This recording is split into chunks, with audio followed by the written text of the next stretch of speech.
Next on All Access.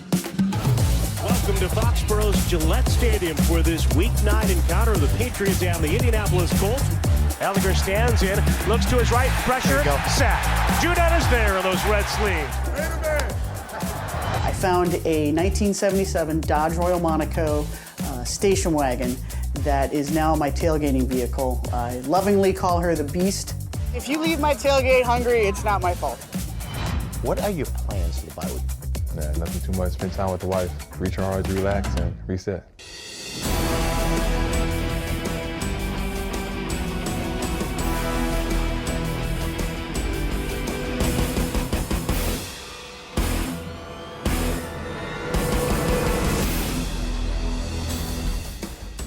New England moved over 500 on the year after a dominating defensive performance.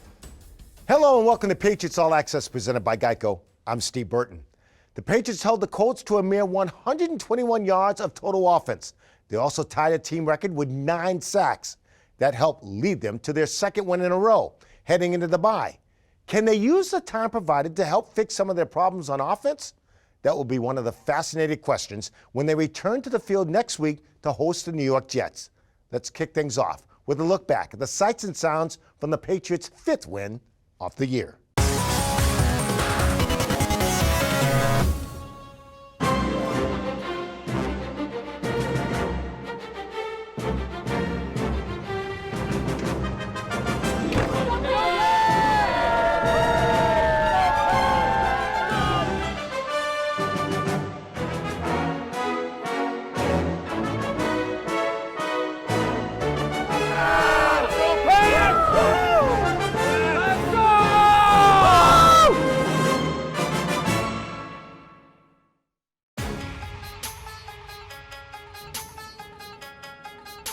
Let's go back!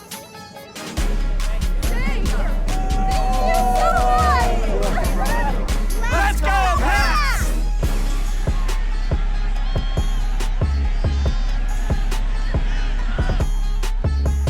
Me Mug, what's up? Hey, how you doing? Every time we step on this field, Wednesday, Thursday, Friday, Saturday, preparing for one chance, fellas, to be one body. One body for 3 hours. To do it together. To dominate, fellas. Show that today, fellas. Show that. Dominate on 3. 1, 2, 3.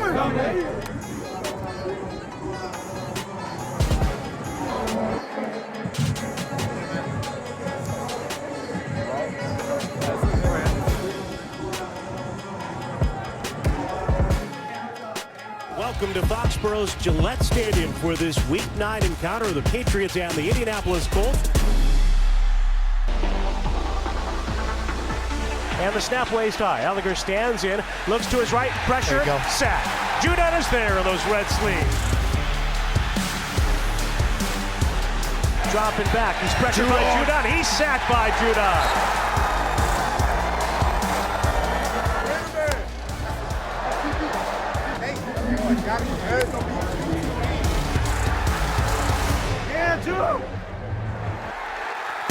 Here comes Hawk again to punt for the Colts. The head snap is going to be blocked by Jonathan Jones. It's loose. Schooler has it at the 5.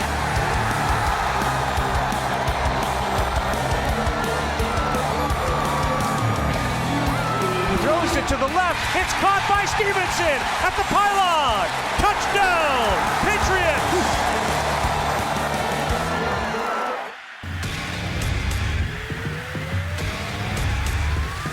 Takes the snap. Uche from the blind side. Gets to the quarterback. Making sack number 4 for New England at the 30. He takes the snap. He moves up. Uche's got him. A sack. Just shy of the 25.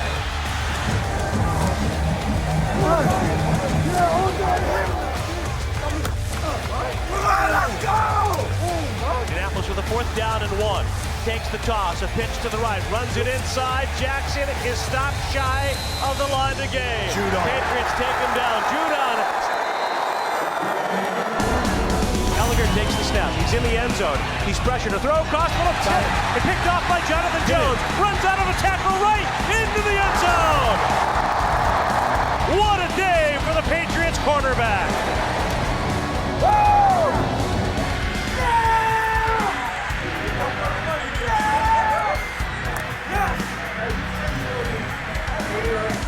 this game. 26-3 victory for the Patriots over these visiting Colts. Patriots are 5-4, headed to a bye before they take on the New York Jets here at Gillette in 2 weeks. Way to go. Nice to get in there.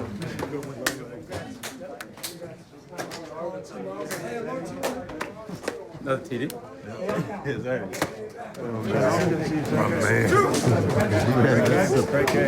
That's a good job keeping quiet all week going out there. Put a good performance out there today. Defensively, 0 for 14 on third down. Yeah. Set the team right. Sacks, 9 sacks. John Jones.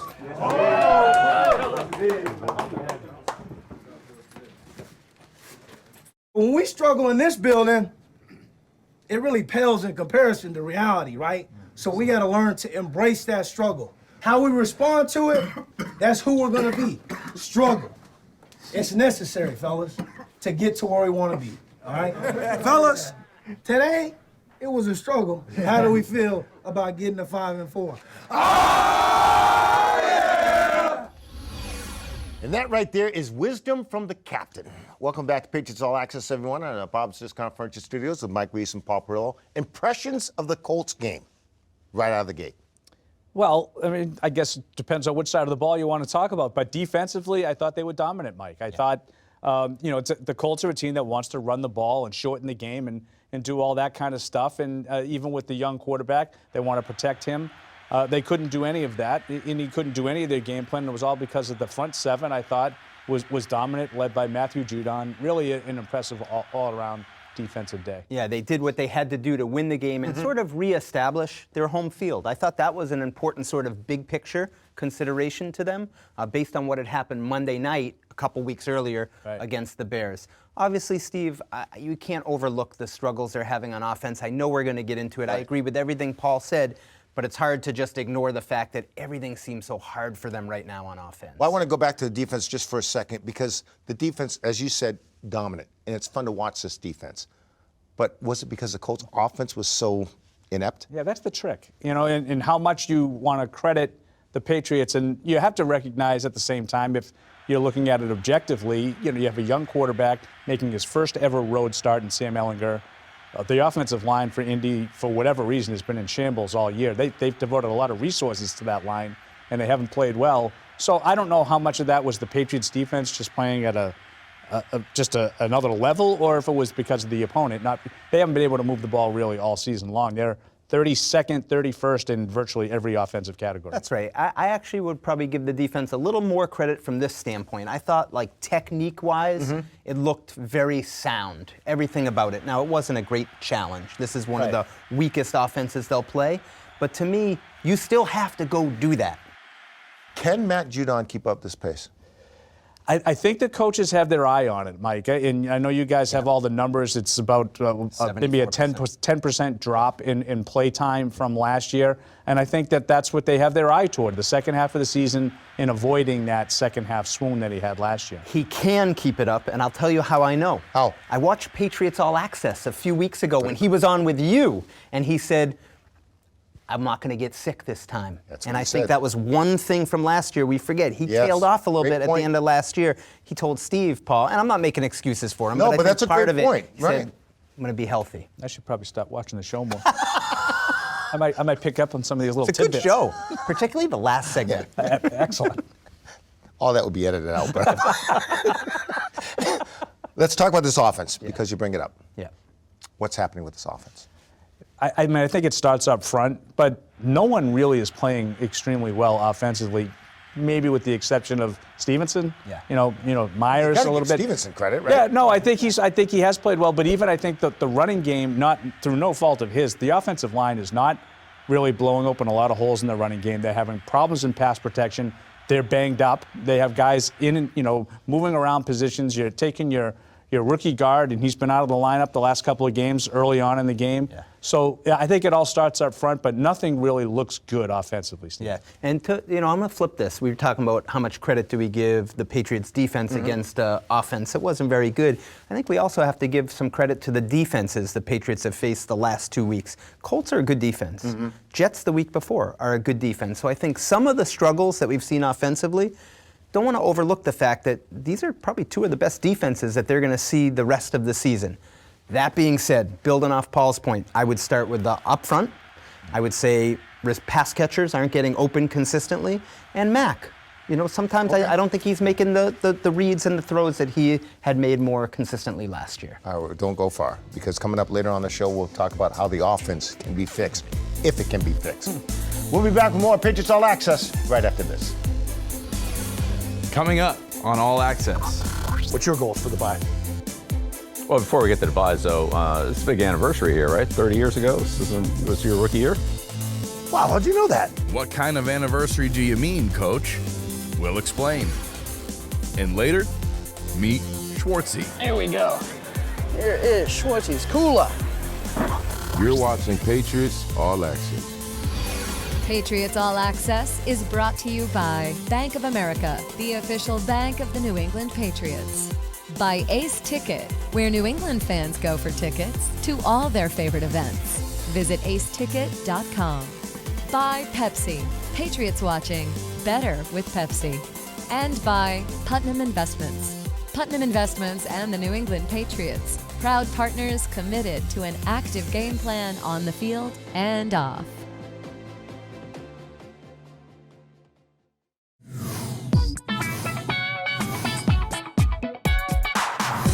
Welcome into the Social Media Minute. I'm Tamara Brown. Kicking things off this week with some posts from service men and women who are a part of the New England Patriots Salute to Service Game activations, including some of them being sworn into the military. To be expected, there were a lot of Matthew Judon tweets from Sunday's game, but my favorite was this tweet from a fan showing a video of his son not only wearing the red sleeves, but also his son doing the Matthew Judon sack celly after he got a sack in his game. After his 3-sack game versus the Colts, Matthew Judon was seen on social media with the best seat in the house at Bill Belichick's press conference. He even had some words for him after his press conference ended with a 10-minute answer on Marcus Jones. That's all for this week's Social Media Minute. We'll catch you next week after the bye. A well-deserved bye is on tap for the Patriots. Dan Rhodes tells us that besides some much-needed R&R, improvement is on the bye week to-do list.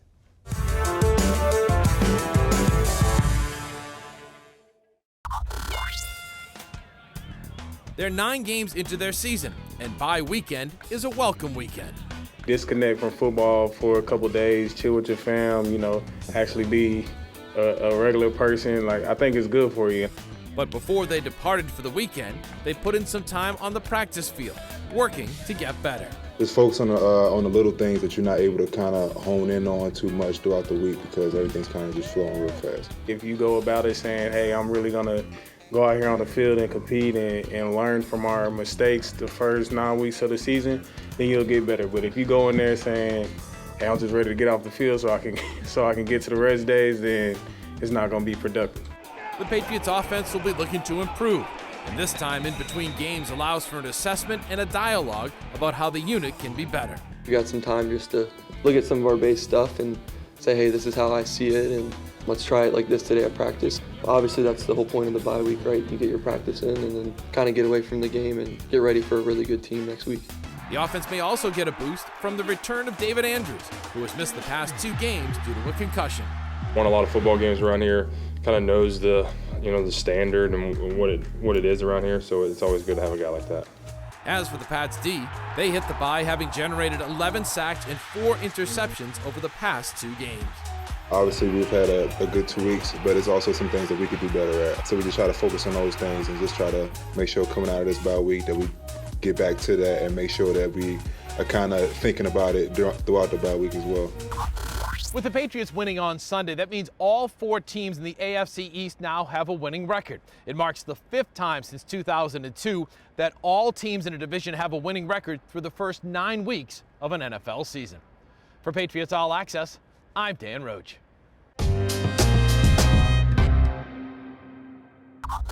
All right, Dan Roach, thank you very much. Well, joining me now is the captain, Deach Wise Jr. Good to see you, my man. Good to see you too. How you doing? This defense is rolling right now. Mm-hmm. Do you feel like the defense has found its identity? I would say we have. Mm-hmm. I would say that our defense is doing a great job working together. So that's something that we were looking for in the beginning of the year, just kind of seeing who we are, what we're good at. But I believe that we're doing a great job rushing the passer, a great job stopping the run, and then a great job with our DBs shutting down the passes. So we're all working together, coming together, and it's looking beautiful right now. You mentioned rushing the passer. And the sacks, they're sexy, right? They are. But it seems like, you're getting them, Judon's getting them, Bentley's getting them, but it's more than one guy. Yes. Right? I mean, this defense is, helping you guys come up with these sacks. Tell us how. Well, it's a team effort. Sometimes the guy getting the sack isn't the guy who caused the sack. There's a lot of dirty work that goes into getting a sack. If you see some of the sacks that I have, Judon has, Josh has, Bentley, etc., they come from a lot of guys pushing the quarterback out so the guy can make the play, or bringing the offensive line a certain way so the guy can come around the A gap and make a play. So it's a lot of behind the scenes guys that make some of the superstars look really good. And you make sure those guys get credit. Yeah, everybody really good. Like, honestly, we can't stop the pass if the run's not stopped. And that's really LG, which is Lawrence Guy, Devon Gottschall. Those two guys in the middle are stopping the run. We have Tanyelu, which is Daniel, Christian Baltimore, and Carl Davis. Those guys are doing a heck of a job. How do you handle the bye? And what I mean by that is last year, you guys were rolling going into the bye, and then you came out flat afterwards. You being the captain, you being the man with wisdom. Wise is your name. What do you tell the team? Well, we told the team right now, take a step back. Just rest, because if you can continue to push an issue, you'll burn out. So just right now, reset the body, get the body feeling good, get the mind feeling good. But then around Friday, Saturday, Sunday, let's start tuning this thing back in, because once we get back, we know the agenda and we know the assignment, and we got to make sure it gets done. Enjoy the weekend. Thank you very much. You got it, my friend. Most definitely. Deatrich Wise Jr., I guess. We'll be back with more Patriots All Access right after this.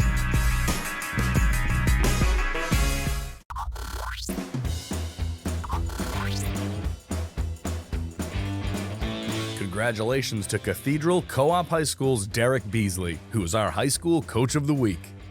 After the Panthers' fourth straight win, they advanced to the Division VIII quarterfinals in the MIAA football tournament. It's quite a success for Cathedral, who combined with Matignon and Cristo, so the three small private schools had an opportunity to play football. Presenting the award is Patriots and Pro Football Hall of Famer Andre Tippett. You get 11, you're talking about 11 offense, defense, special teams, everybody on the same page. Can't nobody beat you, man. You guys are bonded together, you're warriors.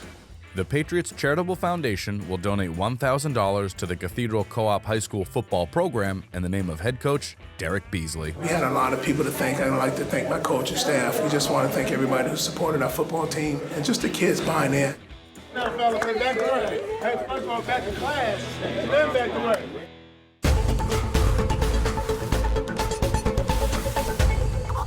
Welcome back to Patriots All Access. Time to sit down and talk with Coach Belichick. And Coach, 2 wins in a row. Your thoughts on the Colts game here as we sit here and get ready for the bye weekend before we get to the bye?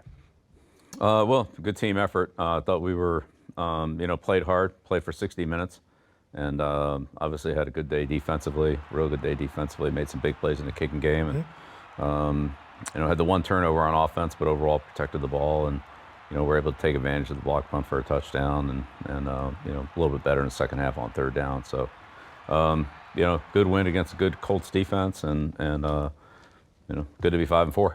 Okay, as we mentioned, the fronts again, you played 2 really good fronts in a row, back to the Jets game. You led to some negative plays on offense. How fixable are those, and is that more a product of not having the continuity up front as you juggle guys? Well, we just got to eliminate the negative plays and the penalties. We've had penalties in other games, and then against the Colts, we had some negative yardage plays. So either way, just too many long yardage situations, too many negative plays. In the second half, when we had fewer of those, and we were able to convert some more third downs and stay on the field longer. But yeah, we've got to keep the ball moving forward on a more consistent basis. What's your goals for the bye? Well, before we get to the buys, though, this is a big anniversary here, right? 30 years ago, was your rookie year?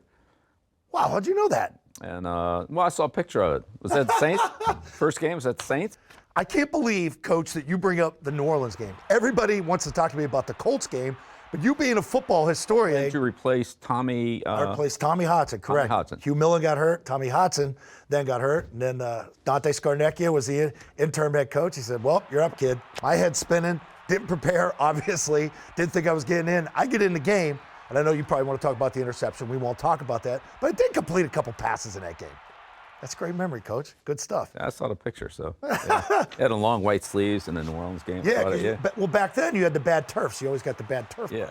Yeah, that's good memory right there. You personally are a grinder, and sort of your staff falls in line with you, as do your players. But how important is it for players and coaches to sort of get away from football for a little bit? Yeah, I think it helps a lot.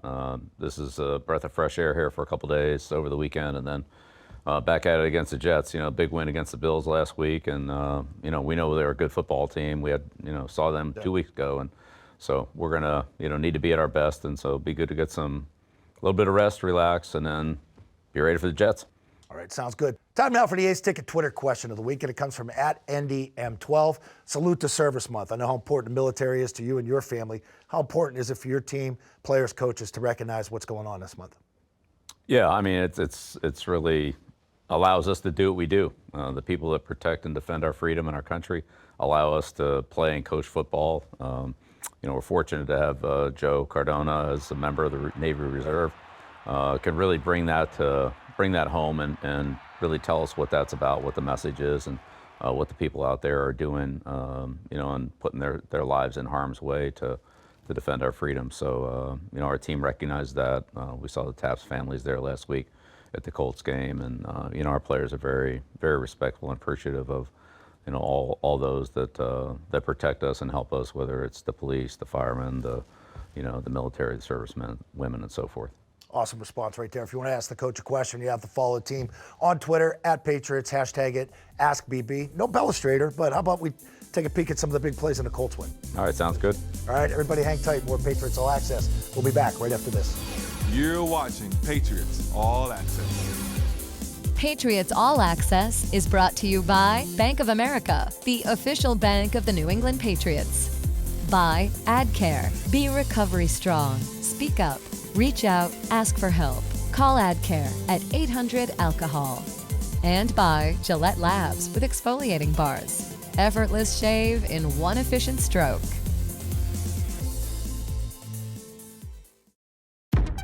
This profile is brought to you by Pepsi. Welcome back to All Access, presented by GEICO. Meet Schwartzie, a true Patriots fan. In our latest installment of our Tales from the Tailgate series, presented by Socios.com, we introduce you to Kathy Schwartz, her car, the Beast, and a life filled with football and fun.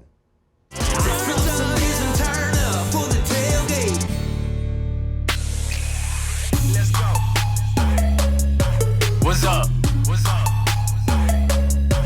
Swag. What it is. Yeah, boy.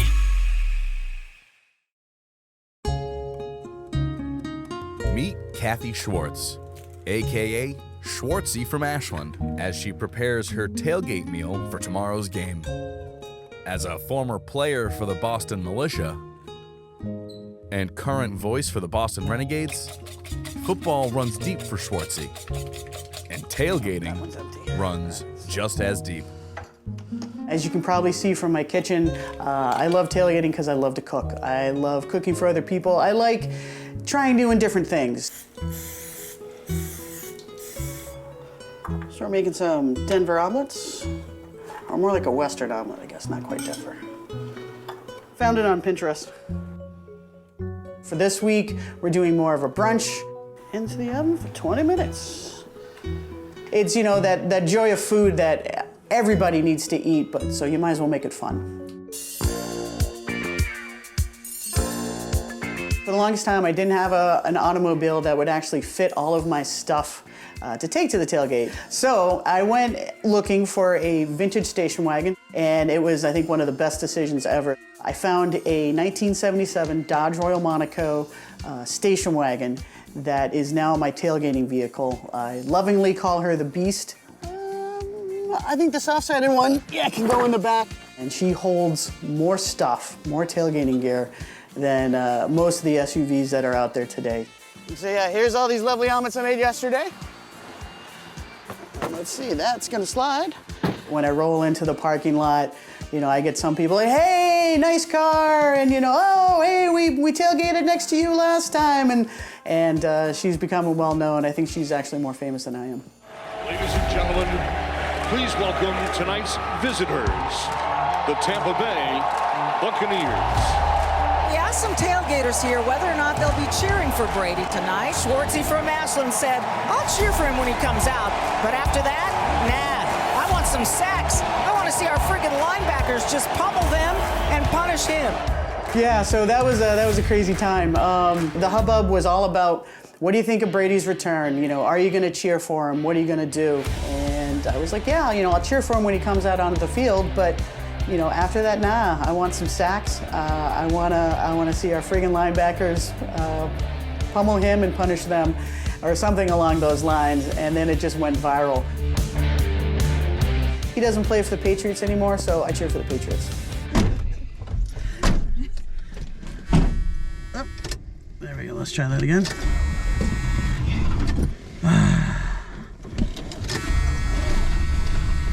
You know you want to start. Come on. Come on. Uh-oh. No. There we go. She just, yeah.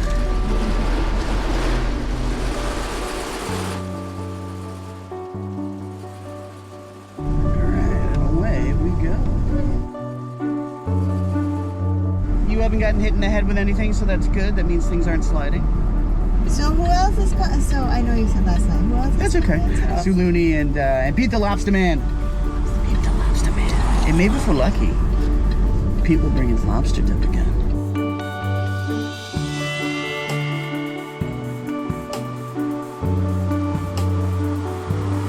Yeah, everybody download and accept their tickets.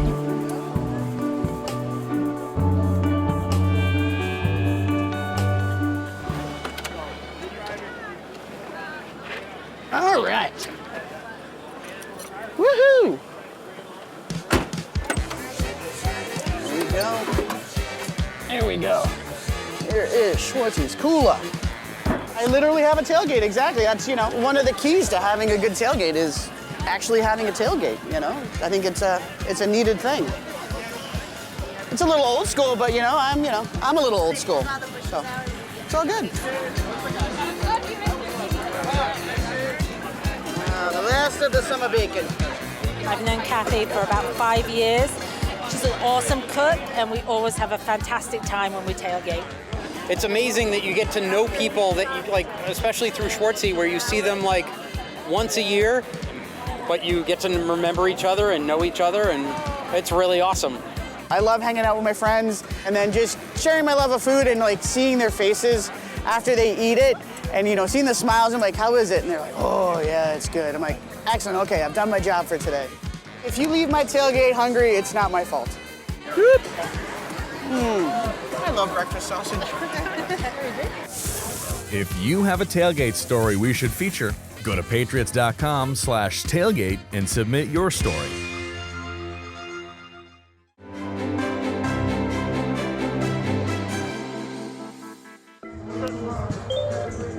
Let's go! Come on, boy. Go to work. Come on, let's go, boy. Let's go to work, dog. Championship defense, dog. Come on. Let's get after him today. Come on. Let's go. Let's go.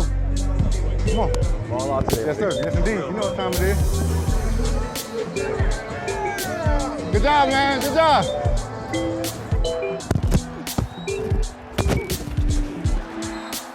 Judon is there in those red sacked by Judon. Full speed ahead to a third sack.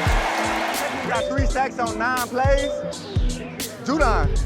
But so technically we gotta know either the back finna have to stay in or the tight end finna have to stay in. You know what I'm saying? And I snap is gonna be blocked by Jonathan Jones. It's loose. They don't block it.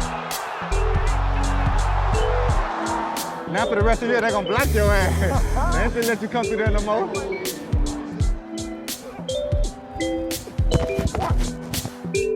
He's pressured to throw, cross one up, picked off by Jonathan Jones. Runs out of a tackle right.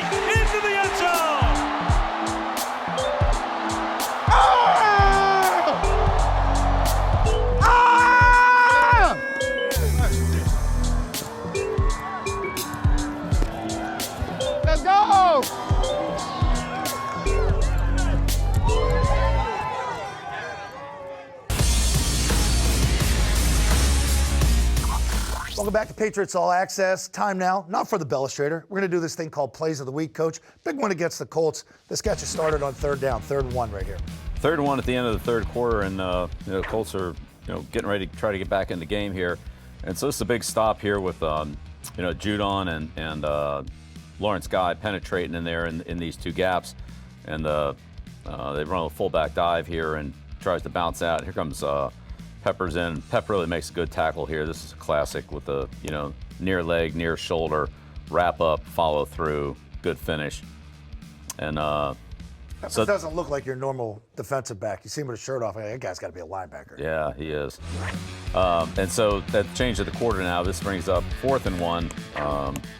And this is a similar play of what the Green Bay Packers ran against this, whatever it was, where they faked the dive here that they just ran and then pitched the ball outside. And so Judon's coming across to, take the inside part of the play, and then Kyle Duggar gets a real good read on the play, comes in and forces it in. And here comes Pep, Bentley, and Judon really makes a nice play here where he comes across, reads the play, and then flattens right down the line into pursuit. And good solid tackle there, and make the 4th down stop, get the ball back. Huge. So. You've seen that last couple of weeks, your edge guys. I remember Jennings did it once in this game. You mentioned Uche, Judon forcing that back inside to let the bigs take care of it. Mm-hmm. Here's a play in practice. This is the block punt with John Jones out here on the right side, coming in on the motion, or on the time the block up and comes in, and then comes off the edge there, and you can see taking a good angle. And there's this is Jake simulating the left-footed punter here, hack, and there's the block. So, we see this play in practice. This is, but even the speed, a good look at how how it sets up. Practice the way you play. That's right. Yeah. And so here it is in the game. So defensively here, the ball's on the right hash mark. All right, so John's down here on the right side, just like it was in practice here. And so here he'll start in and time it up perfectly right off the edge. Pep does a nice job back here of showing the 9-man, and then he rotates late, so there's no real key for the here for the personal protector to see this coming, and John flattens it out, and there's really the same play we had in practice. So there's a block, and almost a scoop and score here. Schools kind of gets tripped up and got the ball on the 2-yard line. Nice, take that every time. Yeah, big play. So, yeah, John Jones show here. 3rd and 15, long yardage after the sack here in the 4th quarter. This is John.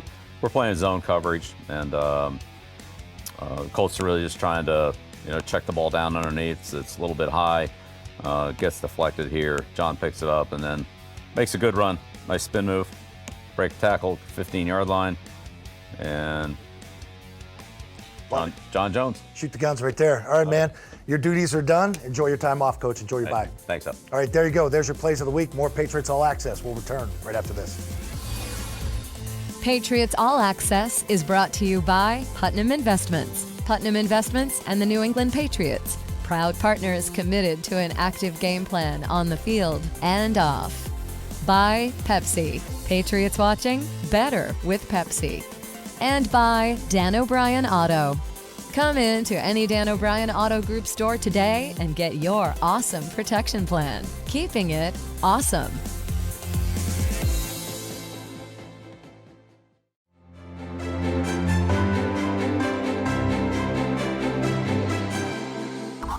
When I bought the team, I dreamt about having people like you who would serve the community, but also serve our country. So, congratulations, and you're a salute to service, and it's pretty impressive. Appreciate that, sir. No, it's an honor, always.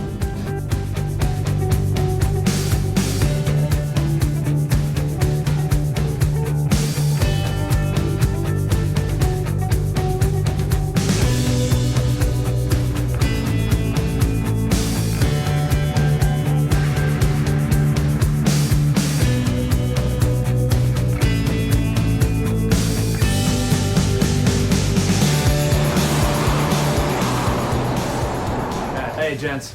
One thing I want to reflect upon is right before the game, right before we ran out on the field, there were 3 groups of people there formed up. And those are all individuals who took the oath of enlistment today. They signed up today for us, to protect us, to ensure that we can do what we do, that we can continue to live the lives that we live. That's something to be really grateful for. Another thing, every single one of us represented one of our fallen heroes today on the back of our helmets. When we look at our helmet, we say, you know, yeah, it's great to have a flyover and it's great to have, you know, everybody clapping for everybody when the music's playing, palm circumstance. But ultimately, these are young men and women who signed up to do a dangerous job, so we all can do this. Appreciate your time. Welcome back to Patriots All Access. Back now with Mike Reese and Paul Perillo, and we talked about, can the offense be fixed? Paul, can it? I think it can. I don't think it's going to be an easy fix, and I don't think it's just one thing. That's the problem when you're struggling, because it's rarely just one thing that you have to figure out, right? I think it does start up front. I'd like to see maybe a little bit of a change in direction, Mike. I'd like to see a little bit more emphasis on the tight ends in the passing game, particularly in the red zone. I think that's the area that they've struggled the most for the entire season is down in the red zone. And Hunter Henry, with all those touchdowns last year, we haven't seen a situation like the way they're targeting him down in the red zone. I think those are easier throws. I think they're quicker throws that might mitigate some of the pass rush problems. I think that would be a good place to start. And if you're an optimist saying, all right, why is it going to get fixed? Here's one thing I would say. David Andrews, your starting center, has missed the last 2 games with a concussion.